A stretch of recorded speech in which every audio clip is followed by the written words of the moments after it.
In this episode, we have landed into Cherbourg and we're checking out the local area of Normandy and the coast. And then we're planning to go on a first sail on the Garcia 45 exploration yacht,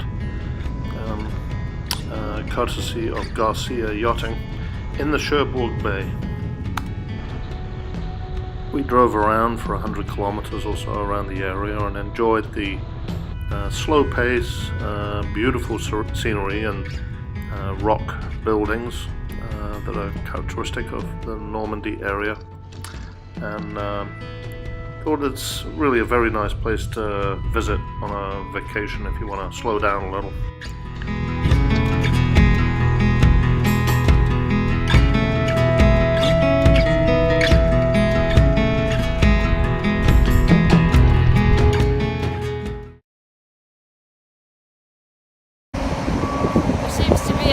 One a day here. It's a pretty active port, moving boats in and out of the water. There's a travel lift here with a small boat being launched today.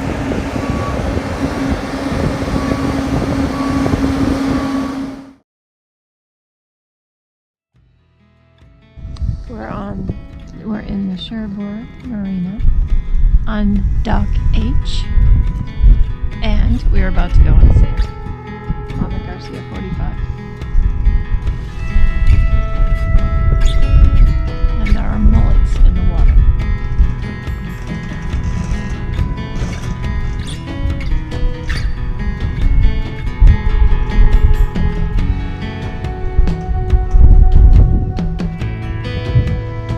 Do you like to eat mullet? I don't know, I've never had one. Well, you can try one, and I'll stand and watch and laugh.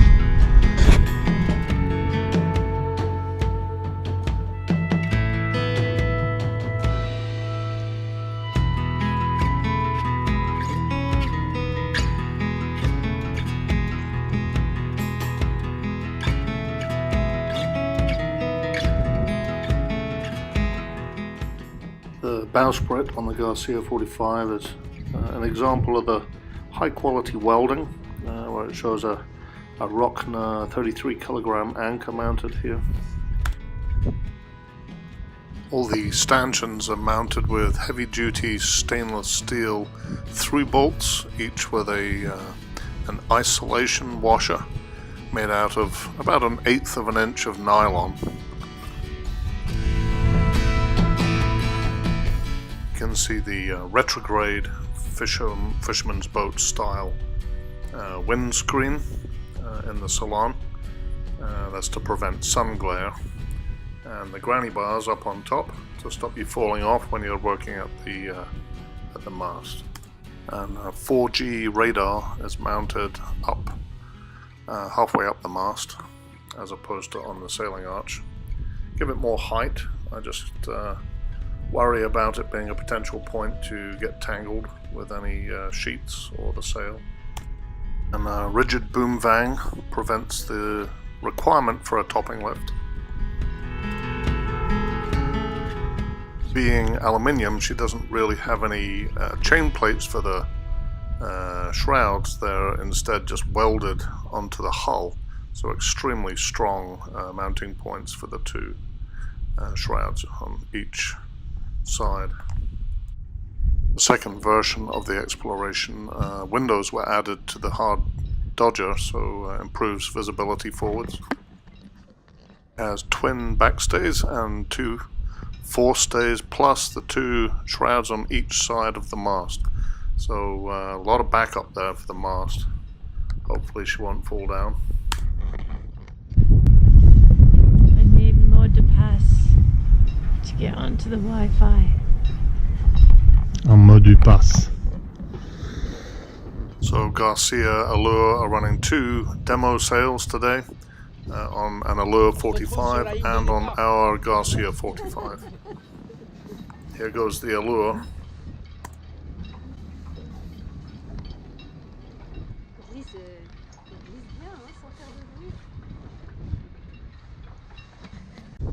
So here we're just waiting to leave. I'm doing the lines and departing. And we notice there's another Garcia. This one's not a demo boat, but it's actually owned by someone, competing for the fuel dock. We had to fuel up first. That's beautiful boat. The Garcia 45 Exploration has 700 liters of fuel capacity, held in 2 tanks, as the standard version, which should give her a range of about 3,500 miles. She has a 75 horsepower Volvo Penta. It's a turbocharged diesel engine, and she'll suck about 1 liter an hour at cruising speed. Wow. We are now putting diesel in the boat. As the tide is low, we have to stretch the cable a little further. This whole dock will rise with the tide. I think I said 17 feet. I can check on that. Still stretching. Okay. Oh.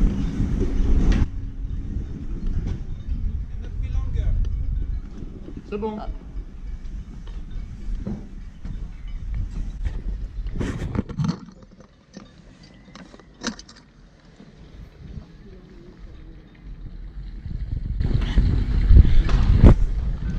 Gasoline with gas.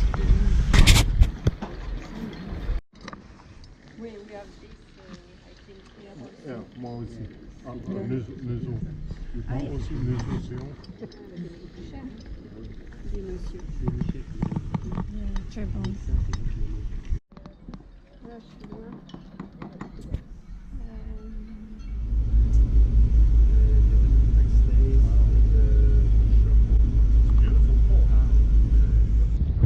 Here you can see we're approaching Cherbourg's seawall that was built by Napoleon in the 19th century. Here's the mainsail going up and putting a lot of tension on the halyard. You can really hear the halyard line's pressure, or tension rather. The reefing lines are tensioned, making sure that the outhaul is under a good amount of tension. And we left 1 reef in as we hauled up the sail this time.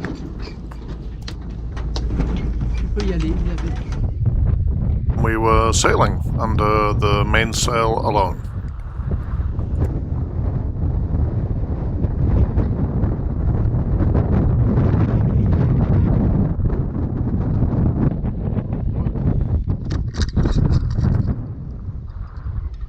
Now we're sorting out the jib sheets, getting ready to haul out the head sail.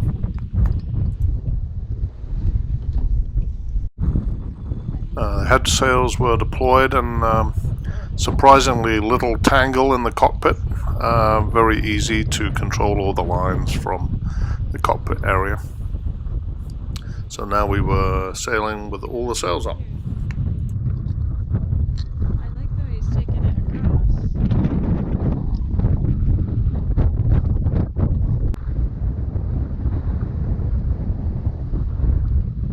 Time to check the trim on all the sails and adjust accordingly. See how fast we can make her go.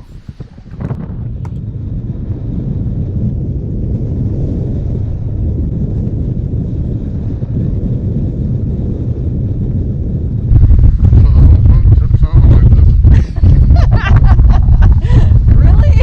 Wow. We've only chartered catamarans. Standing at the helm, you had actually a very good visibility under and around the sail. So it's a pretty comfortable position for sailing.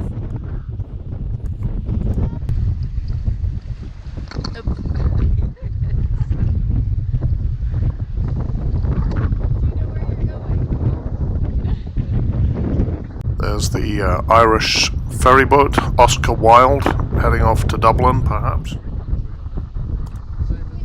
And picked up to 17 knots true, and we managed to get 10 knots speed over ground.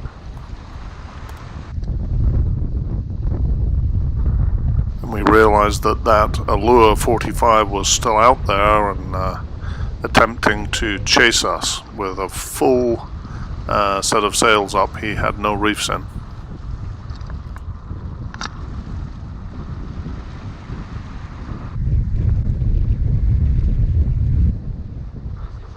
In terms of weather, it really couldn't have been a better day. Absolutely perfect, simple sailing conditions. With no reefs in, the Allure was slowly overtaking us on our starboard beam. That was a perfect day's sail, and we were very impressed with the Garcia 45 exploration, and happy that we had chosen it. On doit aller au Ferry maintenant. Yeah. So the truck parked next to us has got this Wild Creations kind of sign on the side. And we just had a cup of tea with a guy who is Welsh from Cardiff, and he's absolutely nutty, and we like him a lot. And so we just chatted and had a cup of tea, and he has got his truck full of Jurassic Park dinosaurs, and that are made out of plastic. There's a nice Labrador, and so we'll probably have another few cups of tea with him, because we can't exactly have a beer on the ferry. That defeats the purpose of being a drive-on ferry somehow.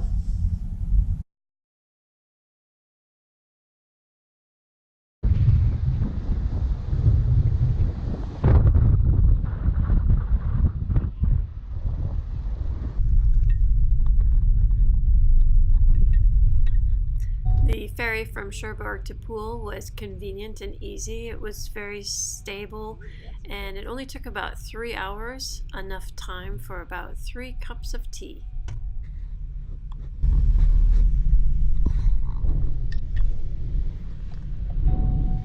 Oh, he wants you over.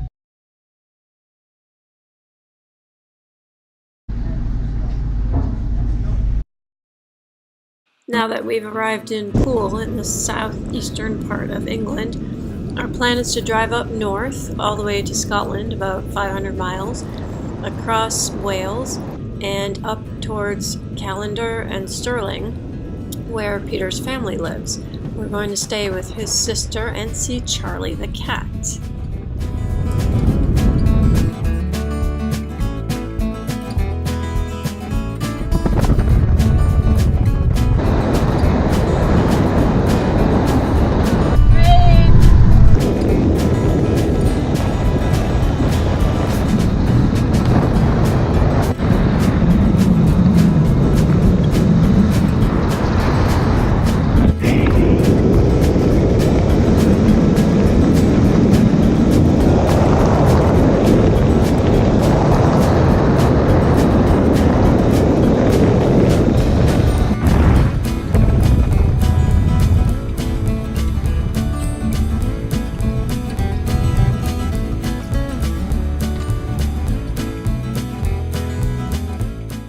We stayed a couple of nights in B&Bs on the way up through England, working our way up to Scotland, where we would meet up with my family, stay at Helen's, my sister's, and meet Willow, if she's good.